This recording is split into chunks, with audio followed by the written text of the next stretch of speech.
Le enviamos un saludo a usted, mi querido hermano, y le agradecemos por su apoyo.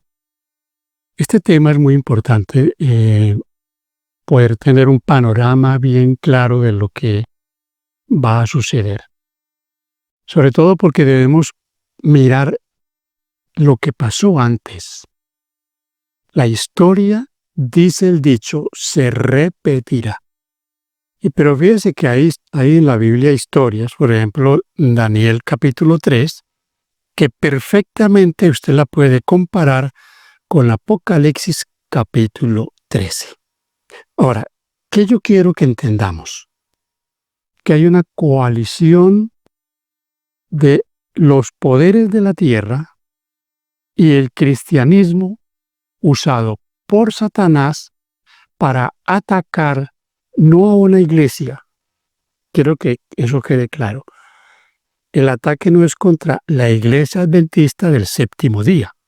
El ataque es contra la misma palabra de Dios, porque se está distorsionando el texto bíblico. Miren, ahorita tenemos un problema, y podríamos llamarlo problema, con inteligencia artificial. Inteligencia artificial está siendo usado para atacar la iglesia, las doctrinas adventistas, en otras palabras, disimuladamente, asolapadamente atacar la Biblia. Porque los hombres quieren tener una religión, un credo, acomodado a sus pretensiones, no a lo que Dios manda. Y aquí también se repite la historia de Caín y Abel, el que quería hacer la voluntad de Dios y el que quería hacer su propia voluntad. Mis hermanos, la historia de estos dos hermanos se repetirá al final. Yo les he dicho a ustedes, la persecución final no va a venir por parte de los ateos, de los gnósticos, del comunismo, no. Va a llegar por parte de los mismos cristianos. Hoy hay persecución.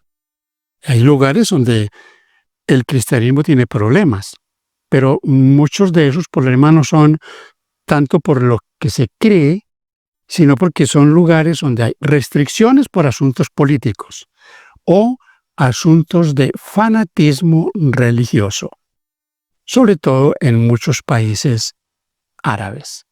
Pero la persecución hoy más acérrima es contra la ley de Dios. Todos unidos, todos unidos.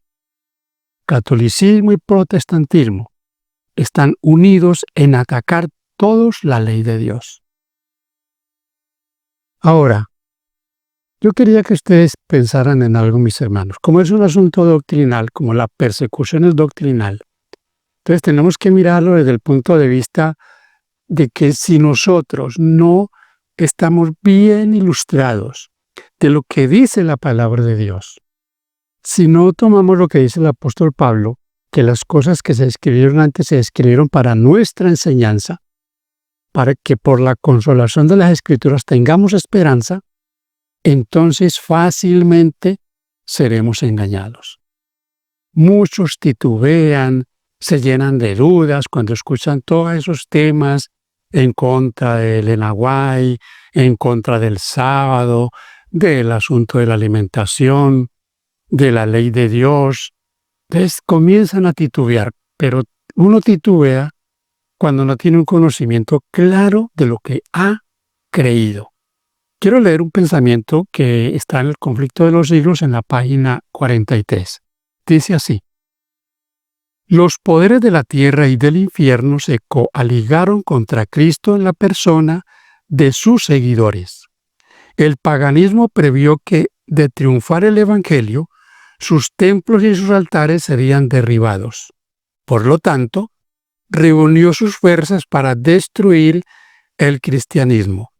Se encendieron los juegos de la persecución. Y escuche, la historia se repetirá. ¿Usted quiere saber cómo va a ser la historia al final?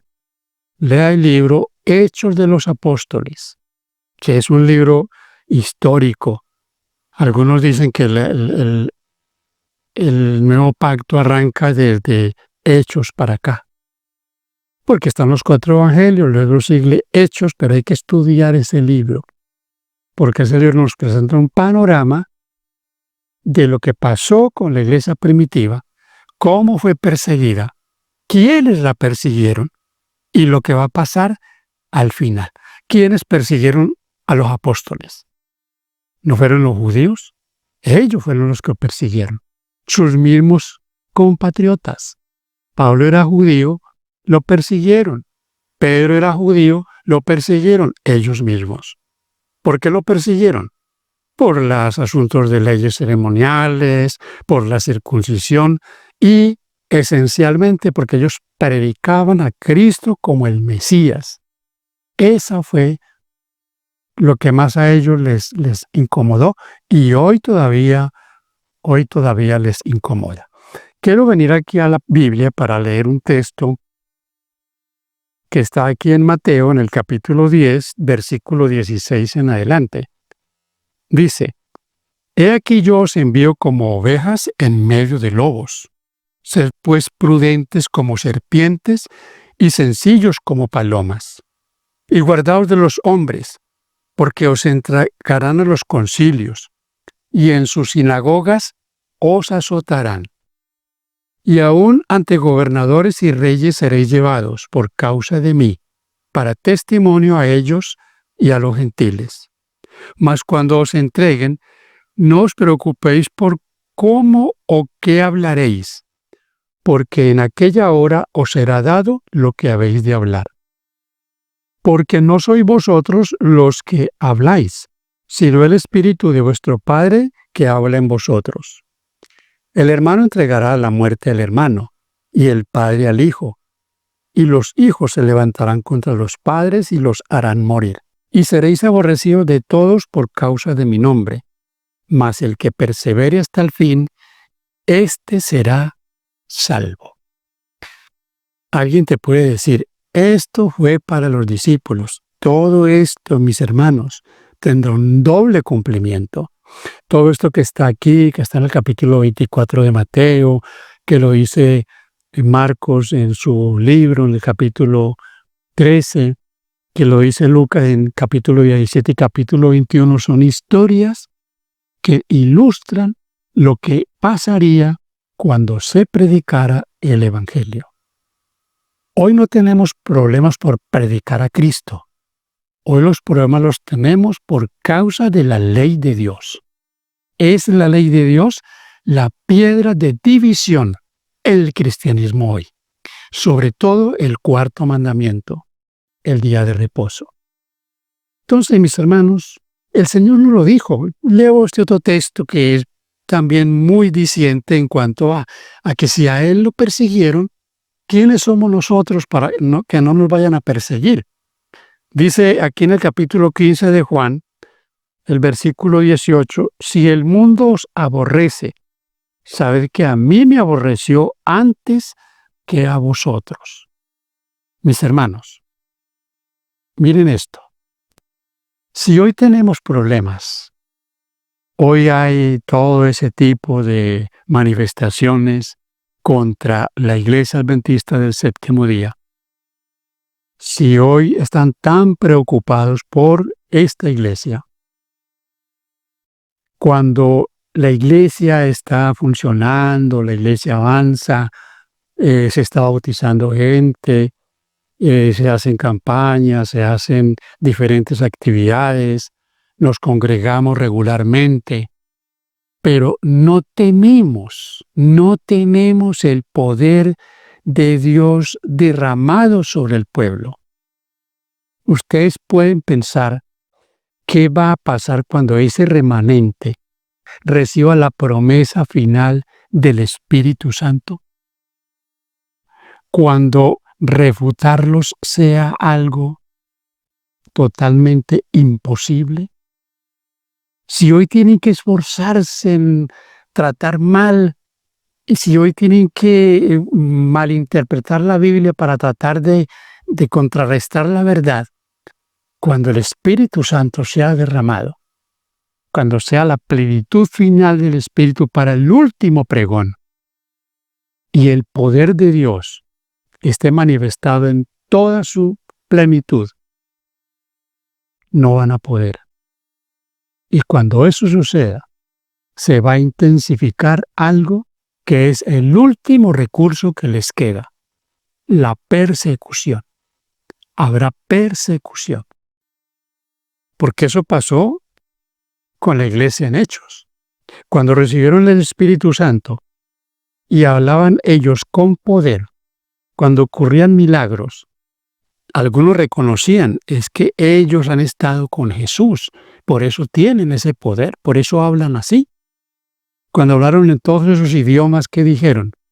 Los creyentes dijeron que eso era de Dios, pero los incrédulos dijeron, están borrachos. Entonces, mis hermanos, debemos pensar en eso. ¿Qué va a pasar? ¿Qué va a pasar cuando el poder de Dios se manifieste? Cuando el remanente de Dios sea lleno del poder del cielo. Cuando ya llegue la hora final, cuando se esté predicando el pregón final, cuando no puedan, con argumentos, con argucias, contra la palabra de Dios, contra el mensaje de los tres ángeles, contra adorar a Dios, contra salir de Babilonia, entonces perseguirá. Recuerde, el sistema babilonio se ha unido para atacar. Hoy atacan de manera doctrinal, pero llegará el tiempo en el futuro que van a levantarse en el espíritu de la persecución. Lea Apocalipsis 13. Se perderán propiedades, se perderá libertad, y quien no reciba la marca, quien no se postre delante de la imagen, entonces será perseguido. Se repetirá lo que pasó allá en Daniel capítulo 3. Que Dios del cielo nos ayude a permanecer firmes. Que todo esto que estamos viendo hoy, toda esta información que llega a través de redes sociales, en lugar de aminorar nuestra confianza en la palabra de Dios, en el mensaje que Dios nos ha dado, nos fortalezca, nos lleve a investigar más, nos lleve a escudriñar más, a mantener siempre en contacto con la palabra de Dios. Y recuerde, la historia se repetirá. Que Dios te bendiga.